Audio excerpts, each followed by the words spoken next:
I found that people were falling into a trap when it came to anything involving statistics. There was a reflexive skepticism. You can prove anything with statistics, or this famous book, How to Lie with Statistics. And just this idea that you seem kind of really clever if you say, oh, well, yeah, you can prove anything with statistics. But if you're basically just rejecting everything on the grounds that it's got statistics in, well, that's not smart either.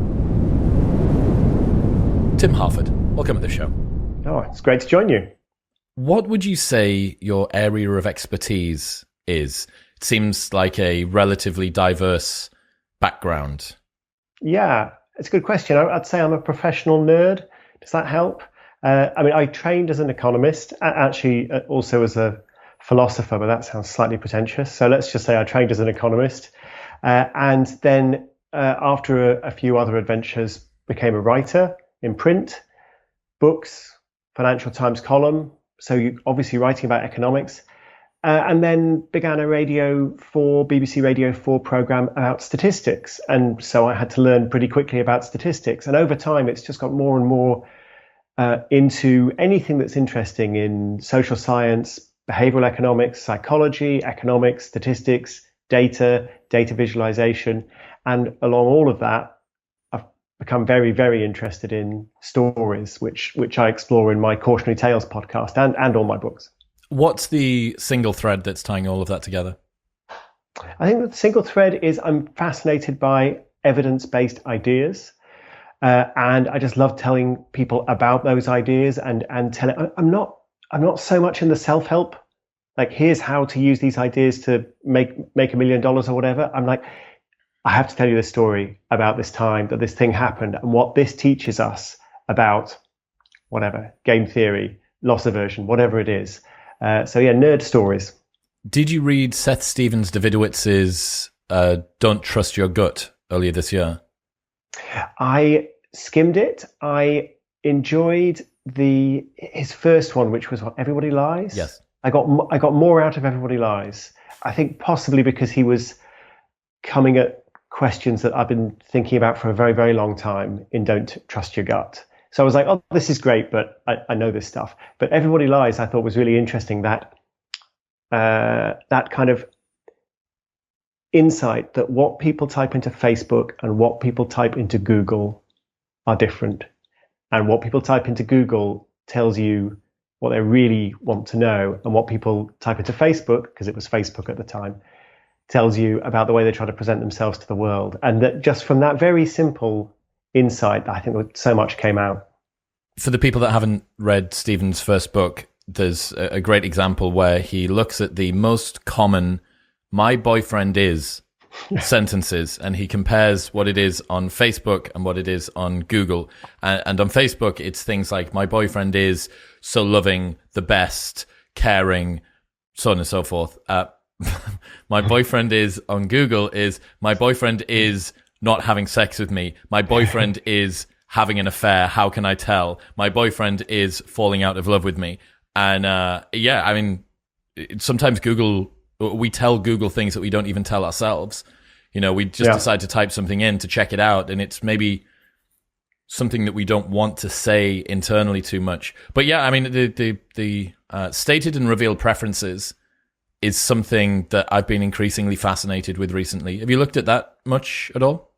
Well, I mean, that's a classic thing in economics, and economists, I think, historically have been too uninterested in stated preferences. We basically said, well, we don't take people seriously at all. We only look at what they do. So people can say they want something, but it doesn't matter.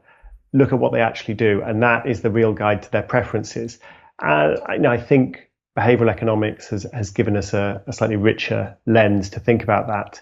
But I mean, that fundamental distrust of cheap talk, I think, it's still a useful insight. Yeah, having skin in the game, I think, is a generally a good heuristic for everybody to assess what's going on with. I know that you're a fan of Rory Sutherland as well, and his most recent book when he was talking about transport for humans and some of the challenges. Great book. Yeah. So fantastic. And yeah, I think some of the relatively cheap but incredibly effective signals there that companies can do, because it's not just interactions between humans, right? It's interactions between brands, between experiences. What was that thing You wrote a blog post about being delayed on the Channel Tunnel. Yeah, it was on the Eurostar. So it was a Financial Times column, but all my FT columns after a month get put on my website, timharford.com. So, as long as you're willing to wait, you can read them. You don't have to subscribe, although you should subscribe because the FT is the best paper in the world. But the Eurostar, basically, it's the usual kind of story, massive queues and no one would tell us what was going on, and we were all standing around and everyone's super stressed, and it's 30-degree heat, which I don't know is 85, 90 degrees in Fahrenheit, and and so on and so on, and we missed the train and nobody knew what was going on. And the point that I made is I actually wrote that column in an hour on the train while the train was still stationary. But the point was, it was air conditioned. I was sitting down. I had power. I had space, and I knew we'd get to London eventually. And so it's one thing to have a delay, but the conditions of the delay. I mean, the train company only measures the delay. Like they get punished by regulators if there's a delay of more than 3 hours, et cetera, et cetera. But for the passenger, there's all the difference in the world between I'm sitting in comfort with power and I can work and I know what's going on, versus I'm standing, I'm stressed, I have no idea, no one's telling me anything.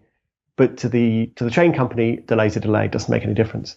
Yeah, I think it's the difference between being stuck in the departure lounge with no idea of when the plane's going to arrive or whether you're going to take off, if you're on the tarmac with no idea of when you're going to take off, or on the tarmac with that countdown. It's the same reason. Yeah. The reason that Uber was revolutionary wasn't because you can call a cab from anywhere and it's a single app that works pretty much across the entire world, but it was the countdown. It was knowing exactly how long it's going to be until your taxi arrives. I had and it being reasonably accurate, because of course some of that is cheap talk, but you're like, oh yeah, this is basically correct. Yeah. Sam Tatum, who is the head of Ogilvy's behavioral science unit, I think, was on the show a couple of weeks ago. And he was one of the guys that contributed to the Heathrow complaint reduction thing for security. Mm-hmm. Did you ever look at Rory's stuff that he did with that? No, I'm not familiar with it. I can imagine the kind of thing, but tell me more. So you've got anybody that's been to Heathrow knows, especially if you're going internally, especially Terminal 5, you just get backed up. There's huge volumes of people flying in from all over the place to then go internationally, or perhaps the reverse, coming internationally to then go domestically. And they were getting tons of complaints and they needed to fix it. And classically, like engineers do, they looked at it like an engineering problem. Okay, so how can we fit more of the scanners within this particular time? Can we train the staff in a different way so that they can speed people up? Are there ways that we can prepare the humans so that their bags are better done in advance? It was a operations logistical problem. And before they decided to invest probably hundreds of millions of dollars into trying to fix this problem, Rory and his guys said, let's just try a behavioral change, a psychological trick before we do that. And the same way that they do at Disney World, they put 50-minute wait from here, 40-minute wait from here, 30-minute wait from here, just signs all the way along. And complaints just went through the floor, because it's not necessarily about the length of time of the wait, although that is an inconvenience. It's about knowing how long the wait is going to be. It's setting the expectation. Am I going to miss my plane or am I not going to miss my plane? It's fundamentally, the plane is going to take off when it takes off. And if I'm on it, it doesn't really matter how long I waited for security. And if I'm not on it, then it makes all the difference. It's surprising how difficult this is, but Rory's terrific at noticing these kind of things. But I wonder, can I offer a challenge to something you said 2-3 minutes ago before we started riffing on travel delays? You were talking about skin in the game and how important skin in the game is. And of course, that's true, and there's lots of good work written on it. But you can overdo the skin in the game. So one of the Cautionary Tales podcasts, one of the very first ones, is called Buried by the Wall Street Crash. So for people who don't know the Cautionary Tales podcast, it's basically about half an hour, tell a story, quite a rich story of something going wrong. We've got actors, we've got music, and something goes wrong, and then the social science in what went wrong comes out. And this particular story is about these two great economists, John Maynard Keynes, everyone's heard of John Maynard Keynes, Irving Fisher, less well known, and both of them making this catastrophic failed forecast. and missing the Wall Street crash of 1929, which wiped 89% off the value of shares. It was huge, just devastating. And I don't want to give too many spoilers, but they ended up in a very different place. Having made the same mistake, they had totally different fates. And what doomed the guy who was doomed was that he had so much skin in the game. And he had so much that he was just completely invested. He could no longer think clearly. He was completely backed into a corner. Whereas the guy who did much better was able to basically say, oh yeah, I've lost some money, but it's no big deal. I haven't lost my reputation. I'll be fine. And so, yeah, skin in the game is important. It's a good thing, but you can have too much of a good thing. Overcooking anything at the moment is something that I've been thinking about a lot. So a lot of advice online in the personal development world, for a good example, would be the classic Jordan Peterson line of, take responsibility and you need to do so. That works in maybe perhaps on average right now in 2022, most people or more people need to take responsibility. I have a group of friends who are pathological responsibility takers. They are the sort of people that will take responsibility for something that wasn't even theirs to take responsibility for. And what you see is some really interesting extreme examples that basically you're optimizing to try and get people into somewhere that's like a nice, gentle mean in the middle of the bell curve, trying to take people out of the extreme of you have no skin in the game at all. Why would you be invested in this thing? It's cheap signals. But you're also not necessarily optimizing with that advice for the people that are at the top end, that have 99.9% of their net worth tied up in crypto, for instance. Like, how are you ever going to be anti-crypto? How are you ever going to be able to have an unbiased opinion of the crypto market at the moment? Another thing, I saw you do a blog post about what people keep getting wrong about inflation. And that's, inflation must be perhaps a contender for word of the year, 2022. Yeah. So what should we understand about inflation, and what do people keep getting wrong about it? People think of inflation as prices going up, and indeed it's measured by CPI, Consumer Prices Index, which measures prices going up. And journalists, very good journalists who know what they're talking about, will talk about, CPI was 10%. That means inflation is 10%. Prices went up 10%. And it's not wrong, but it's missing a really, really important insight, which is your classical pure textbook inflation is basically everything, the price of everything going up by roughly the same amount, including your wages. So the price of your labor is also going up. So basically, nothing is really getting any more expensive in real terms, because the price in the store went up by 10% and your salary went up by 10%. And the problem is it's all a bit confusing. Here's another form of inflation, which I would say is not really inflation at all, but it's still going to come out in the price indices. And that's Vladimir Putin turned off the taps for the global energy system. The price of food went through the roof. The price of natural gas went through the roof. The price of oil went through the roof. And we spend a lot of money on food and natural gas and oil, especially in Europe. And so that went, absolutely skyrocketed. And so on average, prices have gone up by 10%. But the prices of a lot of stuff haven't gone up by 10%. And importantly, your salary didn't go up by 10%. Your take-home pay didn't go up by 10%. So that's a relative price change.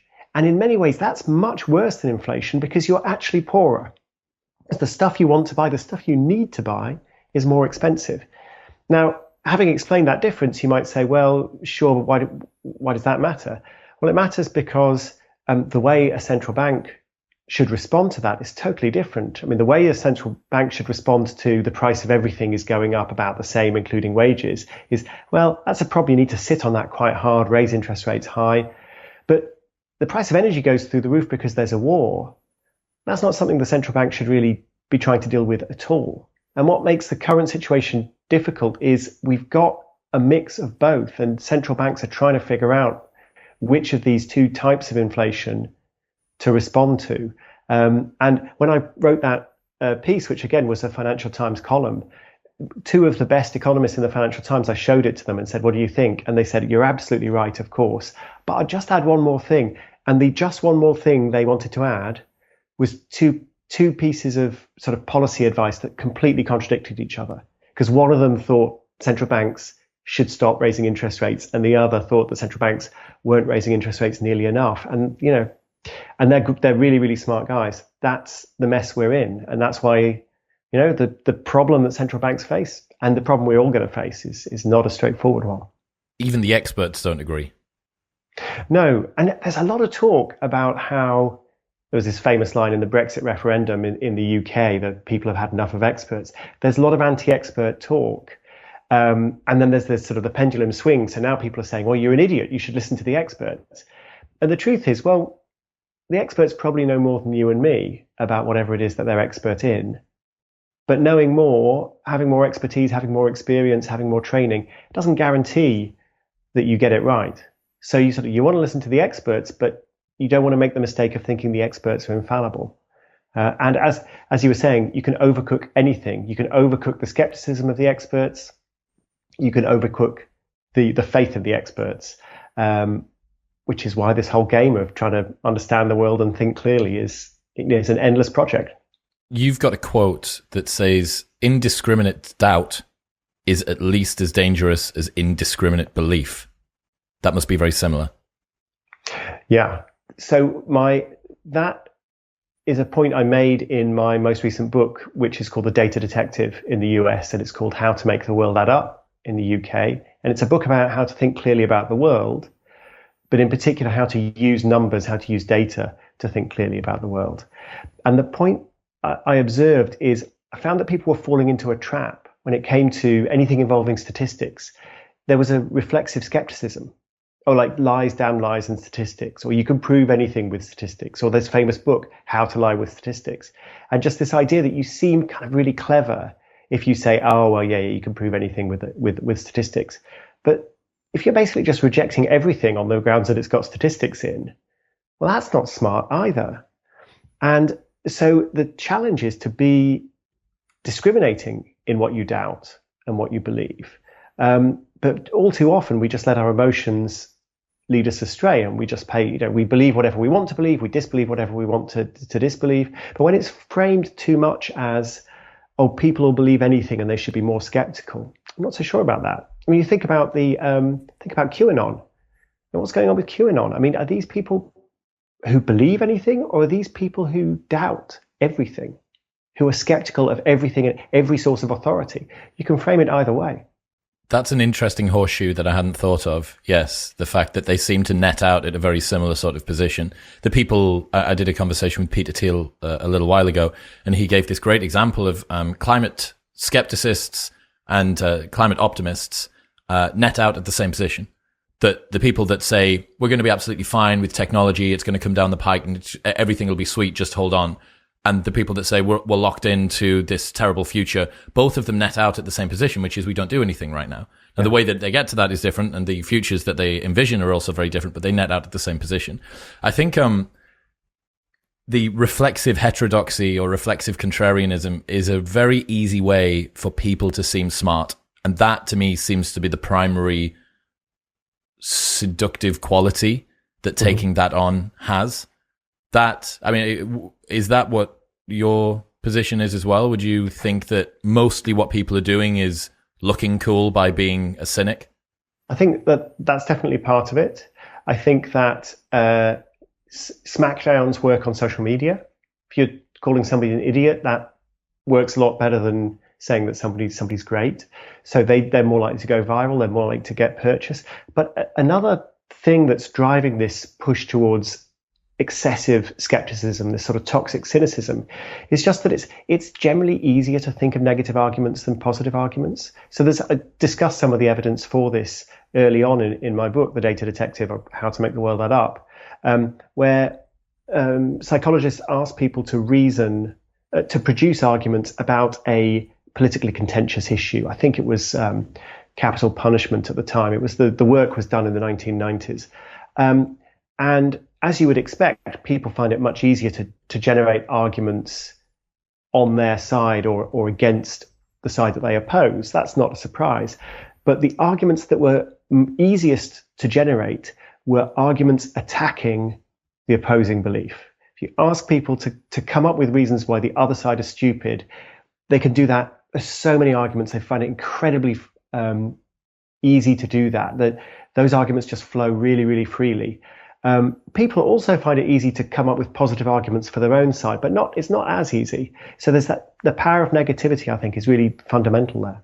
Why do you think it is that it's so much easier for people to come up with dunks on the other side than arguments for their own side?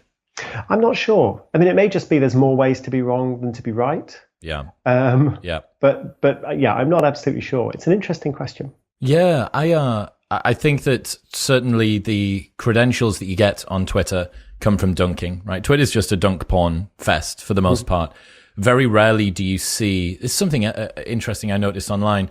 If somebody crosses a line with the type of language that they're using, the insults that they draw, whatever it might be, I haven't seen, in as long as I can remember on Twitter, someone breaking the fourth wall of the argument and saying, you've gone too far, that's out of order, that's unacceptable.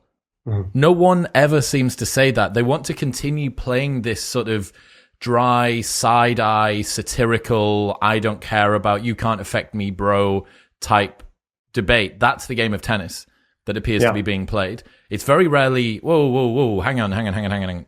You're not allowed to say that. That's too much. Because that would indicate that they'd actually finally got to you. Even if they perhaps had, but people will put up this front. So you have public self-deception, which is probably reflecting internal self-deception as well.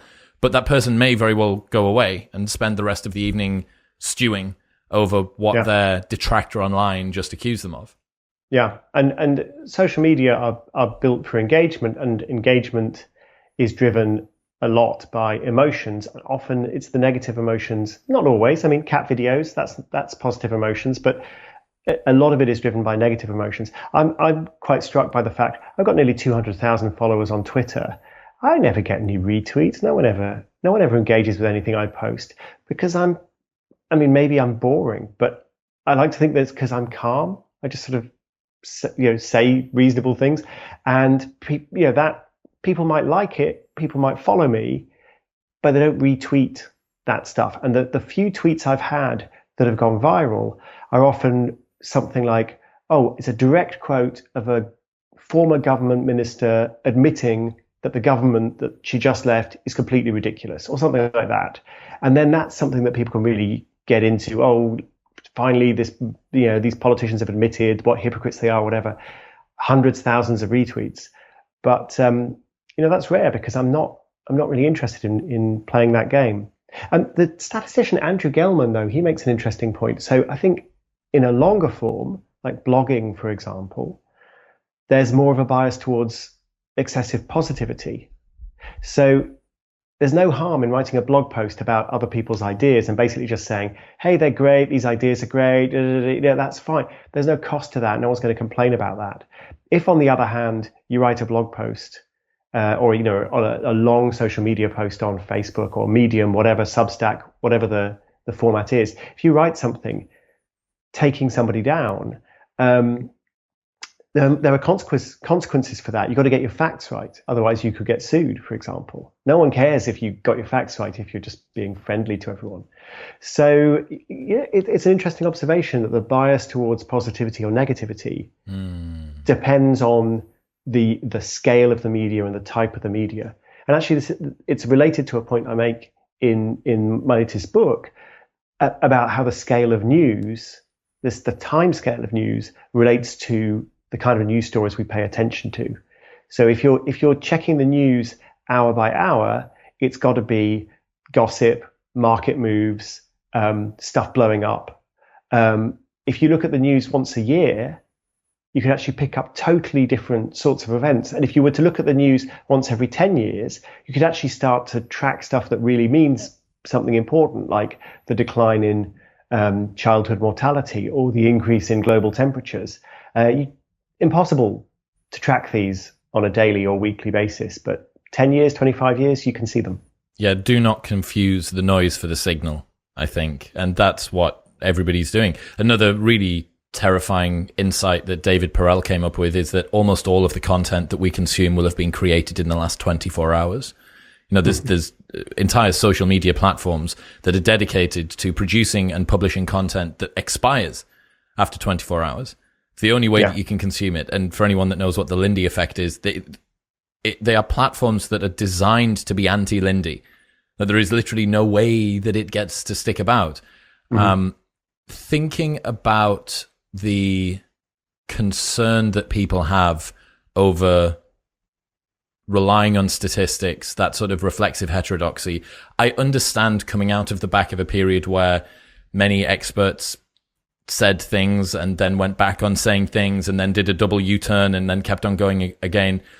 I wonder whether it's a British thing, but I think we're kind of perennially orderly, and the respect of authority seems to be a little bit better in the UK. Maybe we don't have that rebel spirit that the US does, and maybe Australia as well. But even for me, I've come out the other side of the last 2 years with a very different view of experts and expertise and the people in power. And I think for me, it seemed very much like a mask-off moment, that it's the same degree of idiocy all the way up. And that's not a bad thing. It's idiocy all the way down as well, all the way down to me. But realizing the humanness and just how flawed the people that are given positions of prestige, power, expertise, I think that's going to be very, very difficult to regrow. And I wonder whether it can ever be done, at least in the sort of medium-term future. I'm not sure that it can. I think one of the interesting things is that we tend to want to take an expert in one field and ask them to opine in other fields. And it can be very difficult, both for us and for the expert, to realize they've strayed outside their area of expertise. So, for example, in the pandemic, you might have somebody with really deep expertise in tracking virus variants and understanding mutations and what impact those mutations might have. And then you might say,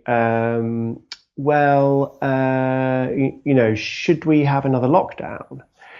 Which actually immediately gets you into questions of compliance. Would people accept another lockdown? How would they behave? Epidemiology, how would it spread if there was another lockdown? And you sort of moved from it, and it seems like, oh, this is an expert in COVID, therefore I should ask them a question about COVID. But actually, no, they were an expert in viral mutations, and now you're asking them about behavioral science, in fact, but which is ridiculous. But it doesn't seem ridiculous, and I think even to most experts, it wouldn't seem ridiculous, because they do know something. It wouldn't seem ridiculous to ask them to speculate. I mean, I interviewed a British statistician called David Spiegelhalter many times. He's kind of a national treasure here in the UK. Professor Sir David Spiegelhalter, former president of the Royal Statistical Society. And he's terrific. But he's one of the few experts I encountered who would, wax lyrical with great confidence about something. And then you'd ask him a question and he'd say, oh, I don't know anything about that. And it was striking because it's so unusual for people to say, no, not a clue. Ask me another question. But I think it's because he's so good. He's such a great communicator, and he's got that confidence to say what he knows and then to shut up when he thinks he doesn't know anything. I mean, he still gets things wrong. We all get things wrong, but it's a good start. It's a signal of trustworthiness, I think, and honesty. It's actually something that people could hack. But I wonder whether ego defeats desire to manipulate when it comes to this, that people can't get their own egos out of the way, that the opportunity to pretend that they don't have a particular opinion on something that they maybe don't actually know anything about is pushed to one side in place of the opportunity to proliferate, to propagate their ideas about the fact that they could or should be this polymath of solutions. Well, think about the media ecosystem as well. If you're, say, a radio producer, you want to get an expert on to talk about COVID or anything else, the economy, whatever it is. You don't want someone who you ask them a question and they give you an answer, and then you ask them a second question and they say, I don't know about anything about any of that stuff. I mean, of course, you could go super deep into their area of expertise, but who wants that? I mean, Good Morning Britain doesn't want that. I often want that, but yes, Good Morning Britain doesn't want that. Most mainstream outlets don't want that, for good reason. right? That's not what most consumers of information want either. Right? Give me a broad overview. But then you select into the very few people who are actually capable of giving that broad overview, or the large number of people who are happy to go on TV and just bluff it. I really like the term toxic cynicism. I think that it's a wonderful way to package up the current milieu that you really see online. The fact that it is really excessive skepticism applied across everything, apart from things that you have a prior that you want it to be true. Mm-hmm. Previously, people would have already had biases around whatever motivated reasoning they've got, but I'm not convinced that their degree of skepticism or cynicism about everything else would be quite as tuned up as it has been. So what you have now is an even greater bias, functionally an even greater bias toward the things that people want to believe, and an even greater cynicism against the things that they don't want to believe. Yeah, and it's reinforced by all of the things we're very familiar with, the echo chamber effect, the political tribalism, and so on. Audience and so on. capture. I'm sure things that I'm sure you've discussed many times on the podcast. But yeah, it doesn't help. It doesn't help at all. I mean, when I think about why we get things wrong, why we sort of make mistakes when we're consuming information from social media or media. I mean, fundamentally, I think there are three different things happening, and we pay different amounts of attention to them. So the most logical is like, we get stuff wrong because we don't know enough. So it's kind of incompetence. You don't have the expertise, you don't have the skills. You need more training, more information. You need to learn more about statistics, or more about the history of Ukraine, or more about whatever. And that's fine. That information deficit model is obviously important. The second thing that's going wrong is these echo chambers. It's motivated reasoning. I want to reach a particular conclusion. And that's incredibly important. That's why one of the first chapters in my book, which is also one of my cautionary tales, is all about this great art critic falling for this terrible fraud. I mean, really terrible forgery that he should never have fallen for. And my point is, this guy knew more about Vermeer, as it was a Vermeer. This guy knew, or it wasn't a Vermeer, I should say. This guy knew more about Vermeer than anybody in the world. You couldn't have given him any more information. You couldn't have given him any more skill. He still made the mistake. He made the mistake because he was just so desperate to believe.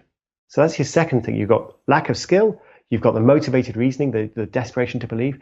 Then there's a third thing I think we often miss, which is we're just not really paying attention. You're scrolling through on a small screen, and it's 144 characters, and you so easily just read something and you think you read something, but actually you read something else, or you didn't stop to think for a moment. Is that actually true? Could that be true? It's amazing. And in all three cases, we've also got a meta problem, which is a lack of awareness. So the famous Dunning-Kruger effect, unskilled and we don't know we're unskilled.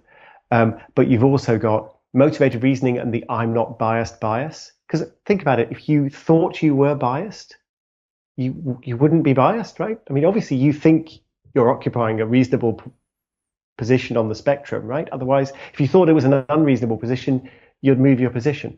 And then, of course, the brain's incredibly good at creating these illusions that we really are paying attention, that you really can drive and look at your phone at the same time. You really can read the paper and listen to a podcast at the same time. And of course, you can't.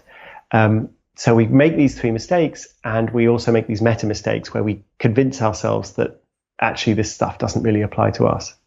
I suppose as well, the fact that we need to deceive other people, the easiest way to deceive other people is to believe the deception ourselves, right? The fact that if it is, and this is an adaptive quality. In fact, I remember seeing something about one of the justifications or one of the reasons that was put forward as to why humans have got theory of mind and consciousness at all is that it allows us to be able to model what other people might think, and therefore be able to put our ideas forward in a way which would create the kind of outcome that it is that we want, because we're socially so complex. There was a story that you had Apollo Robbins, the world's most famous theatrical pickpocket says, the things right in front of us are often the hardest to see, the things you look at every day that you're blinded to. What was the similarity between magic and misinformation?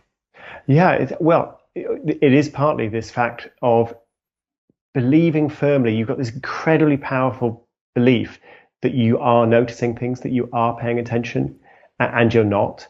So Apollo Robbins, his TED Talk is fantastic. It's only 9 minutes. I won't spoil it. You should just watch it. It's an absolute masterclass in storytelling, as well as, he's an amazing pickpocket. But he's just lifting stuff. He'll say, have I just check your pocket? Have I got your wallet? And while he checks the pocket, he takes his watch. And then he says, now you've noticed I've got your watch. And then he suddenly reaches for his watch, and then Apollo Robbins takes the wallet out of his pocket because he's looking at his watch. And you think, I can pay attention to my wallet and my watch at the same time. Like I am, my senses are monitoring them both, but they're not. You've just got this illusion that they are. And that's what the pickpocket exploits. And the same thing is true for information on the media, social media. So a fantastic little study done by, if I remember rightly, David Rand at MIT and Gord Pennycook at Regina University in Canada, where what they did was they asked people, some people, they showed them a bunch of headlines, some of which were fake news, and said, would you retweet this or not? And basically people would retweet a lot of fake news that was on their side. So like if you're a Trump supporter and there's some fake news about Biden being an idiot, you'll tweet it. If you're a Democrat and you see some fake news that says Trump's done something ridiculous, you'll retweet that. So that's not surprising. What's surprising about this study is if they instead just ask people, can you tell me whether you think this headline is true or not?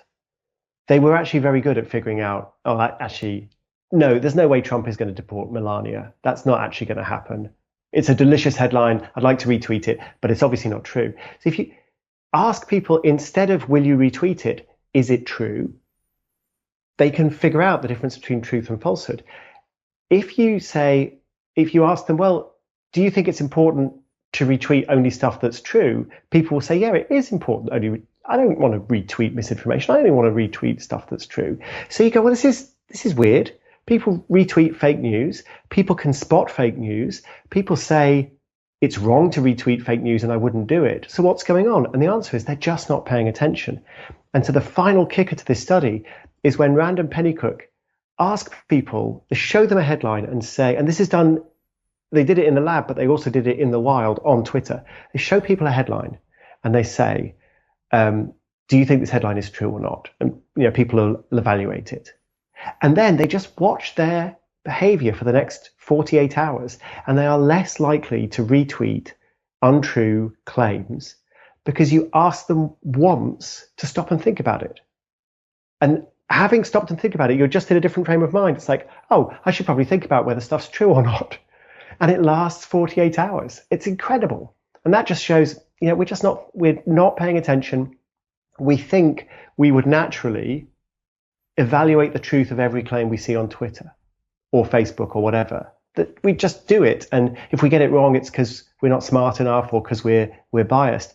But often we don't notice that something's true or false because it never occurs to us to spend a second's energy on evaluating the claim, and so we don't. I wonder whether revealed and stated preferences clash up against each other a little bit here. I think a lot of people, when asked, do you think that you should be retweeting things which are only proven to be true or obvious satire? Yeah. Yes. But if you see something which is advantageous to your particular side, you're going to let that one slide. Of course you are. You think, this may not be true. I don't need to check too much, but it's pretty fortunate for whatever my point of view is. And I agree, but that's why it's so important to have done the experiment where they tested the impact of just asking people to evaluate one statement for truth, and then were able to observe in the wild, on social media, that it changed people's behavior. Mm-hmm. So yeah, I'm sure people exaggerate how important it is to them only to retweet the truth, but you can, by just asking them to think about it for a second, just for a second, you can change their behavior over the course of the next couple of days. So what we've talked about so far has been logic, rationality, understanding of cognitive biases, motivated reasoning, and stuff like that. You also say that economists should get more in touch with their feelings, and I'm very interested in the limits of the usefulness of a rational approach.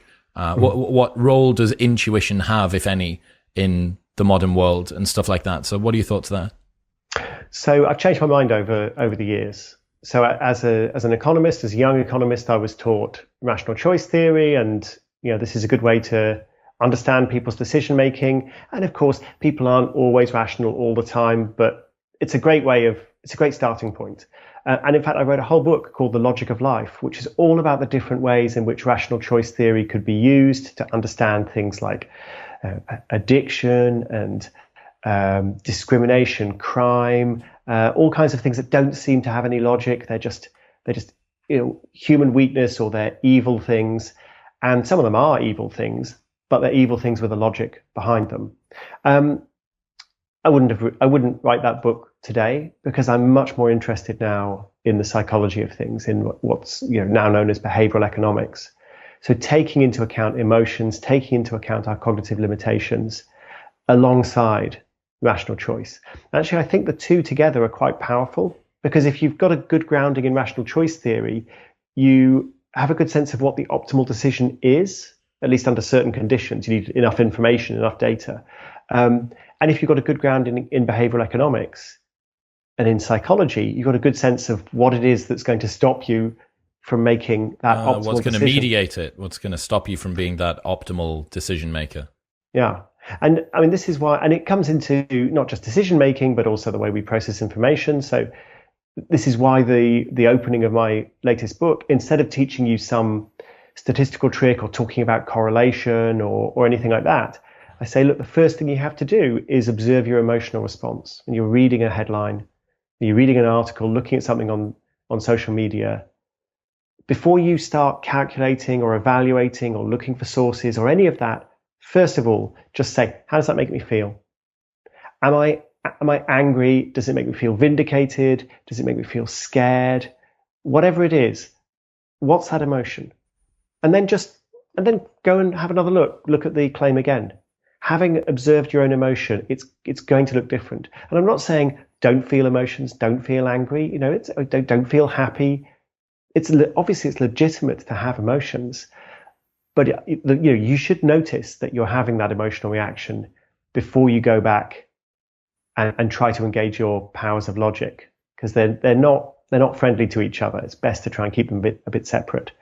So yeah, understanding emotions is incredibly important.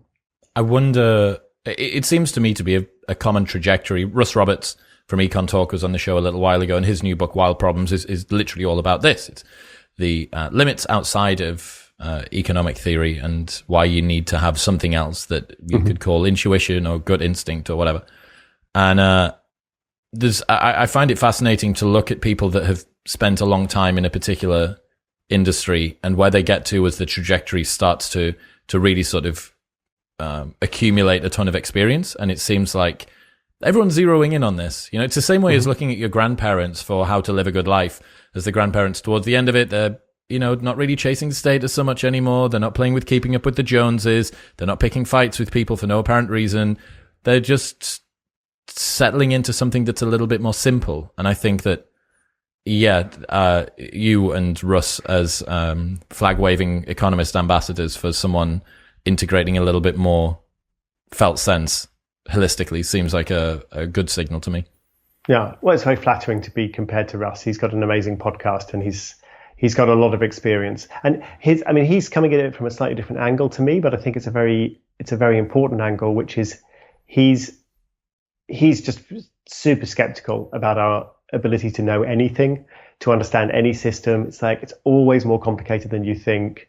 I have a little bit more faith in our ability to comprehend the world than Russ does, but I think it's a really useful check to say, do you really think you understand this? Do you really think we can fix this now with enough data? Because that's a very tempting path, and it's very important to have someone like Russ just whispering in your ear, "Are you sure?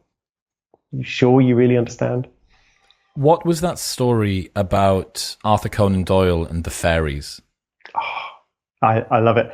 I love that story. It's one of the cautionary tales, and it's quite a famous story. Although, as with many of the cautionary tales, you might have heard some of the story, but you don't know all the details, and the details are so delightful.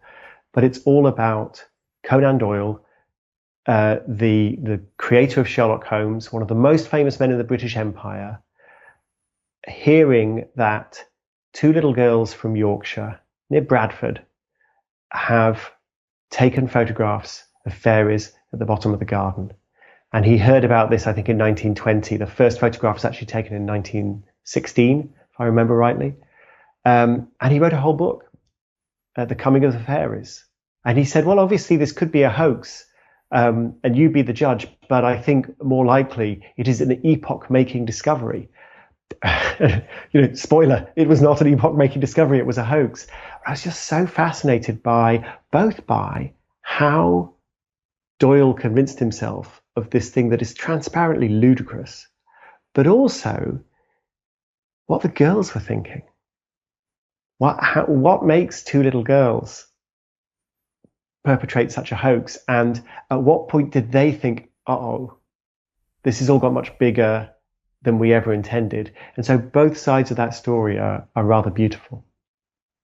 It's something to see a author that created a character who is supposed to pay attention to the little things and be aware of his cognitive biases fall prey to two little girls. How did they make the photo? Well, this is one of the interesting things. This whole thing was deconstructed much, much later by the British Journal of Photography, which for decades had said, this is ridiculous. We're not going to descend. And in the end, they said, all right, fine, we'll look at this. And the editor of the British Journal of Photography published like a 10 issue expose. It's about 80 pages long in total. It's incredible. And I think there are 5 photos. There are 4 different methods of fakery. And that's one of the things that did confuse people. Because if you're looking for what is the one thing they did to make these photos, there is no one thing. You will never find it. And funnily enough, that links back to we were talking about stage magic. One of the ways in which really good stage magicians will fool people, and it helps them to fool other magicians, is they'll do the same trick over and over again. People say, you should never perform the same trick twice, but they do. They'll perform the same trick over and over again, but each time there's a different method to achieve the same effect. So one time it's like you've palmed the coin, another time it's kind of you're doing this, you're doing that, you're using a dummy, and so somebody who's trying to get a sense of how are they doing that? I think he might have done that, and then they'll watch the next time you do it, and you do it in a different way, and they're just more confused than ever. And so this is the problem that Conan Doyle had. So one of the paintings, one of the photographs was actually heavily post-processed by an expert. So it was basically photoshopped, physically painted over the negative, and that was supposed to be to enhance it for display at a lecture.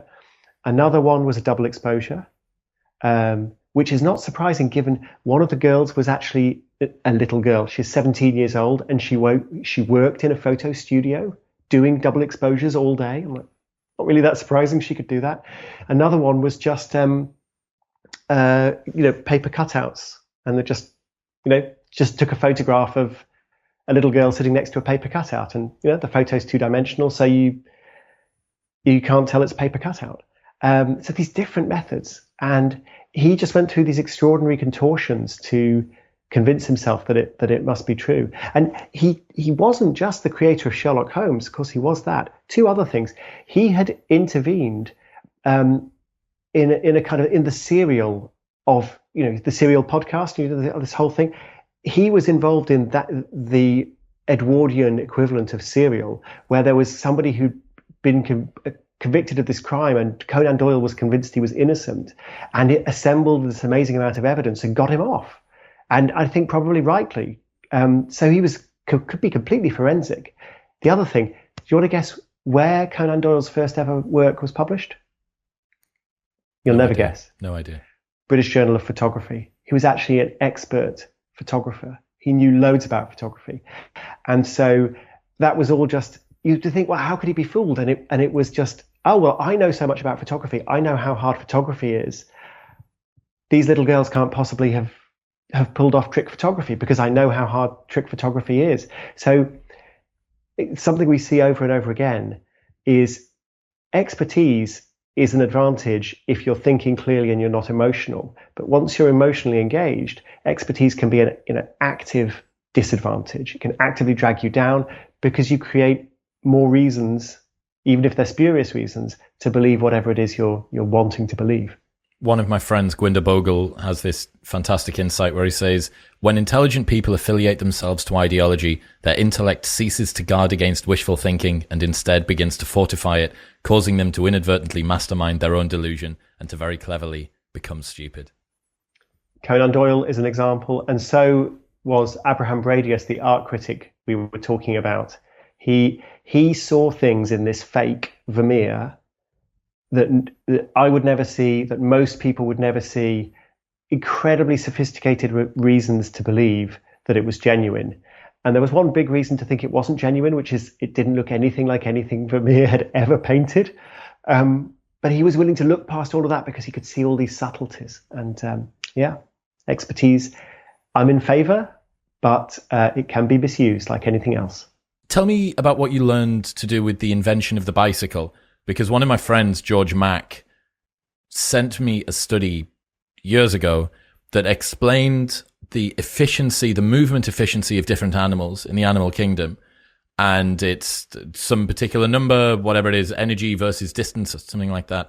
And then they add in a human on a bicycle. And then a human on a bicycle is a factor of 10 better than the best moving albatross or whatever, marlin or whatever it is. So what did you learn about the bicycle? What did I learn about the bicycle? I mean, there's so many different things. I studied the bicycle for another book of mine called 50 Things That Made the Modern Economy, which also is a podcast series.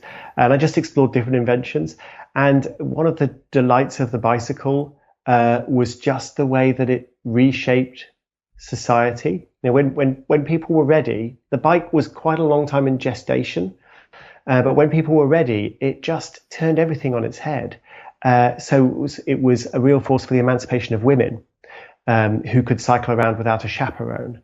And there were various campaigners who said, this is going to lead to fornication and prostitution. Debauchery on the back of a bicycle. But there's a kind of tabloid news headline of the day, which is about a woman, I think it was Amalia Allen, if I remember her name rightly, and it was front page news because she'd gone bicycling in trousers, and so this headline was she wore trousers, and she's a divorced lady cycling around in trousers. But the interesting thing was, like, everyone was excited about this divorced lady in trousers. No one was worried about the bicycling. So it's incredible freedom. And there was one of the leading women's rights campaigners, and I'm blanking on her name, who was asked, who was basically campaigning for universal suffrage and so on throughout the 19th century, and I think died in about 1920. And she was asked what had been the greatest contributor to women's freedom, and she said the bicycle. So these inventions, whether it's the brick or whether it's paper or whether it's the bicycle, they change the world by changing us. It's not just they solve a little problem that we had, they slot right into our society, and we just go on as normal, except that one little thing is easier. We've got a better mousetrap. They work because they create new winners and new losers and reshape the way we live. And the bicycle is a great example of that. I remember learning about when caffeine was first introduced, when coffee shops first came about, because up until that point, during the middle of the day, if a gentleman and his friends wanted to go and discuss some serious philosophical or political ideas, the only place that they could go would be the tap house or the pub.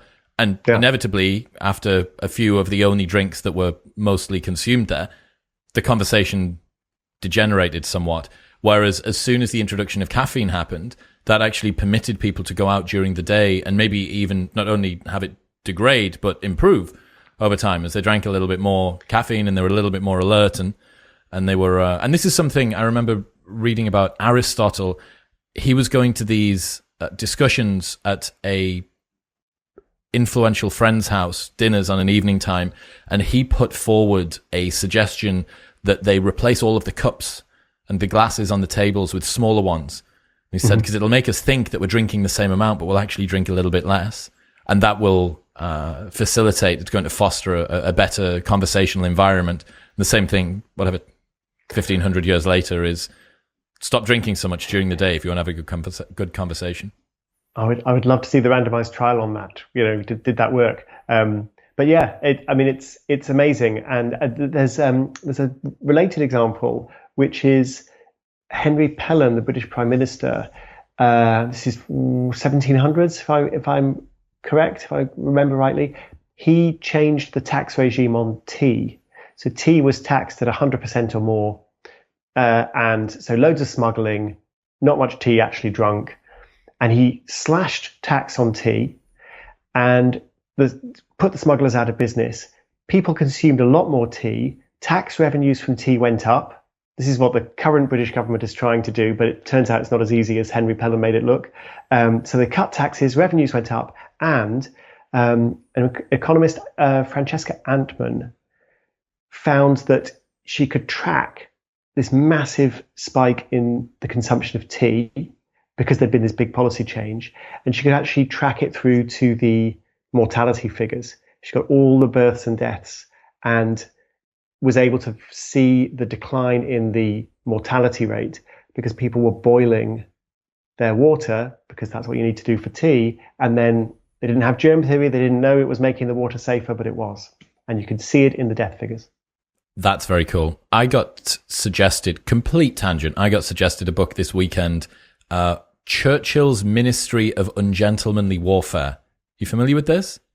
No, I immediately want to read it, though. I am going to be harping on about this for quite a while. So, in 1939, before Germany invades Poland, there's murmurings that the war's afoot, and the British government decides that they need to start up a secret, clandestine guerrilla arm, and they need to come up with very innovative ways to disrupt the potential oncoming Nazi offensive and occupation. So they start to find inventors, criminals, soldiers, but they've all got very unique, different skill sets. One of them had created the limpet mine. He was the inventor of the limpet mine, and he was now driving around in a 18-foot high caravan, complete with 4 bedrooms and 2 bathrooms and hot and cold running water in the 1930s. And they got a hold of him, and they got a hold of this Scottish guy that had lived under this incredibly sort of austere environment and was just the most reckless guy. And he would go out and womanize on an evening time and then come in during the day. And he created the first pamphlet of guerrilla warfare ever. And it was edible in case they were captured by the enemy. And he timed himself to see how long it would take to eat it. And he said that with a good-sized glass of water, a gentleman could consume the entire pamphlet in less than 2 minutes. And just it's like the Avengers, but sort of in the 1930s and gentlemanly, and it's outstanding. So Churchill's Ministry of Ungentlemanly Warfare, really well written, super beautiful prose, really easy, super accessible, and I'm in love with it at the moment. It's very good. I love it. I have to read it and investigate cautionary tales. I'm always finding whenever I read anything these days, I'm like, I'm just here for when something goes terribly wrong and I can start learning lessons. That's the cautionary tales mission in life. You can justify it however you want for the podcast. There was one of the things that he'd done with the limpet mine. This guy, they were struggling to find a way to create a time release mechanism that would dissolve in water or would reduce down in water at an even time. So you could have a different type of powder that could be used, but the compression of the powder there was varieties in that. Too much compression, it would never go off. Too little compression, and it might kill the diver that's supposed to set it. And this guy was eating aniseed balls. His daughters dropped some on the floor because he was always shifting them off the bench where they needed to work in his house before they got this office in London. And he realized that the aniseed balls almost always seemed to dissolve in his mouth at the same speed, no matter what he did. So they ended up using aniseed balls as the detonation triggers for these things. But then they realized that they needed to keep them dry, because if they got slightly wet during transportation or whatever, that it would have changed the length of time that the fuse would have gone for as soon as it gets in water. So he then realized that a condom was the exact size and shape to be able to protect this thing. So this is before you could Amazon anything. So they went around his hometown picking up aniseed balls and condoms, and apparently bought all of the aniseed balls and condoms in the local town where he lived, and ended up, and they said the author just decides to add a side note saying it is unclear whether or not there was an increase in childbirths 9 months later in and around Guildford or wherever it was that this guy was from. But yeah, it's phenomenal. So I'm pretty confident that you'll enjoy that. I love it. I love it.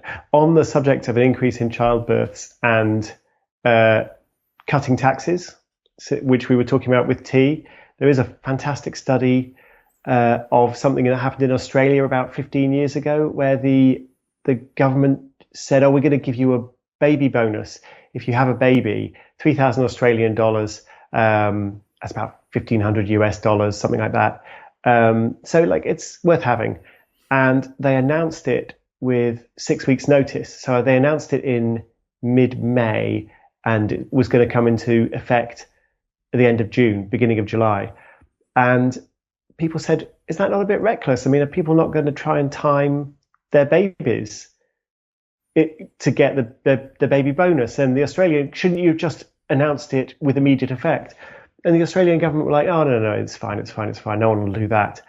And the birth rate on the 1st of July was more than twice the birth rate on the last day of June. All those people basically just going, just hold on, just hold on. And it's amazing. It's amazing. You eat your birth, and indeed your death responds to tax incentives, because they found a similar effect with abolishing inheritance tax. So yeah, people respond to incentives. This is the classic economist in me, rational choice theory. It does actually explain a few things. My friend's wife is a school teacher, and in her class last year, she had a sweepstakes where all of the kids, she was pregnant, sweepstakes up on the board. This is the month that the new baby's supposed to be born in, and everybody pick a day. When do you think it's going to happen, or whatever? But she didn't tell them the actual due date. It's like, this is the month or whatever, this is the period. And her least favorite student, the one that she really hates, chose the correct due date. Mm-hmm. And sure enough, she was getting closer to the time that she was supposed to give birth, and her waters broke on the evening of that day. And she held on to not give birth to the baby until the next day to spite this child that she hated.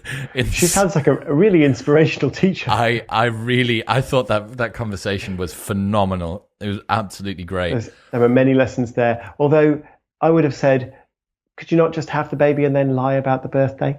Perhaps, yeah, which would be more surreptitious. But there's a degree of manipulation and honesty going on here, which is sort of it's a beautiful dance. Speaking of taxes and speaking of children, I'd be remiss if I didn't ask you, what do you think about incentivizing British mothers with tax deductions to have children? I think it was originally a Hungarian policy. If we can put to one side the person that actually came up with it or proposed it or okayed it, I thought, when I first heard of that a month ago, I was like, surely this is a win. Surely this has got to be a win for mothers that want to decide to have children. It's going to open up their financial freedom. It's going to give them more time at home. It's going to maximize, the population collapse and all of the different things that we need. What's the view of an economist philosopher? The two things I would say up front is first of all, do you have any reason to believe that society wants more or fewer children than individual mothers would choose by themselves? Is there some reason to believe that they're not taking into account, some social cost or social benefit? It's not clear, because you can cut it both ways. The second thing I'd say is we do already incentivize children in the sense that the income support is paid. There's a child benefit paid. So if you have children, you do get money until they're 18 years old to offset the cost of having them. I guess the third thing, though, is if fundamentally, if what you want is more people, you could also be more welcoming to immigrants. So you could do both. And I find it interesting that the people advocating the baby bonuses are generally not advocating freer immigration restrictions. And I would have thought that actually, when you look at it logically, but those things are probably pushing in the same direction. Certainly something we've had in the UK from open borders with the EU was lots of quite young people coming. By young, I mean like people in their 20s coming, working hard, paying taxes, not really demanding a lot of benefits because they're young, they're of working age, and didn't seem to be very popular. But it's not clear to me that that's actually a worse solution than trying to incentivize mothers to have children. Does that? I feel like I don't know if I've over-engineered the answer to the question or dodged it. I think it's interesting. It's things that I hadn't considered. Certainly, the immigration point is one that people would point to. I think that it shouldn't be the case that your population growth is at the stage where you need to import other people in order to be able to supplement it. It feels like immigration should be a bonus on top rather than something that, because if you continue the clock forward based on the current trends, you would end up with a very non-British born British population, although you would have second generation and third generation and whatever. And everybody is a hodgepodge of everything. I'm sure that if I looked at my genetic tree, that I would end up being from Ireland or Scotland or some other place. I understand the concern that some people have about diluting down British culture by importing too many people that aren't necessarily immediately a part of that. Integration would be great. Being from the northeast of the UK, it's pretty diverse, at least in the schools and the areas that I was at, it was. It's an interesting one. I don't know. I think that the really cool question around is the reason that women aren't having more children because they don't think that they can afford it, basically.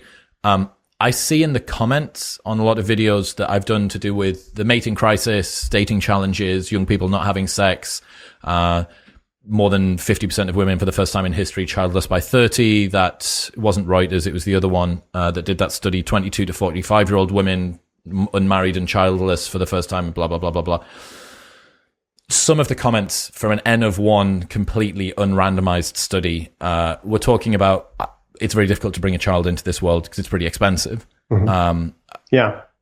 So just a couple of thoughts then. So one is, I mean, it's a good question, but we're not the right people to answer it. We're basically two blokes. I don't know if you've got children. I've got 3 children, but I think my wife probably knows more about the decisions to have these children than I do. We should probably ask more women who have decided to have children and who have decided not to have children. The second point is that Daniel Kahneman, I think he originally got this idea from Kurt Lewin, great psychologist of the early 20th century and mid 20th century. Daniel Kahneman says we often think of if you imagine the analogy with a car, we want to get the car to move faster. And we're always thinking about rather than removing the brakes, hitting the accelerator.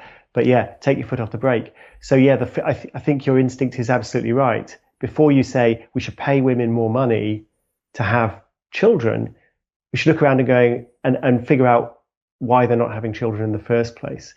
And is it a problem, or are they having children are they not having children for completely legitimate reasons that actually there's no reason you'd want to influence their decision? That would be a great study for someone to do, to look at for women, big chunk of women, nice big sample. How many children would you want to have? How many children do you think you'll have? Or perhaps even if you were to take it would be difficult to do it for right now, but you would certainly be able to look at maybe the last 20 years, women that were 50s perhaps. How many children did you want to have and how many did you end up having? I mean, how many different fertility issues, availability of husbands, cycling through different partners, there's a million different things that could get in the way, but that would be fascinating to look at how many children a woman would want to have and how many she ends up having. And if I remember rightly, so I interviewed for my BBC podcast, more or less. I've interviewed Marina Adshade a few times. She's an economist at British Columbia University, and she's written a book called Dollars and Sex, if I remember rightly. And I may be misremembering, but the last time we were talking about fertility rates, I think she told me that women are in general having fewer children than they would like, and that is something that would concern me much more than just looking at a demographic pyramid and saying, "Oh, I don't like the look of that." Turned upside down. Yeah, I would be much more interested in, well, how do the people who are alive today feel about the decisions that they're making, and do they want to make different decisions if only they had the money, or if only some other obstacle was removed? Yes, I think, well, one of the fascinating things is that a woman's desire to have children is going to be culturally mediated. That doesn't stay static throughout time either. Neither do the economic conditions that she's trying to bring the child into the world with, which is going to mediate her choice to do that.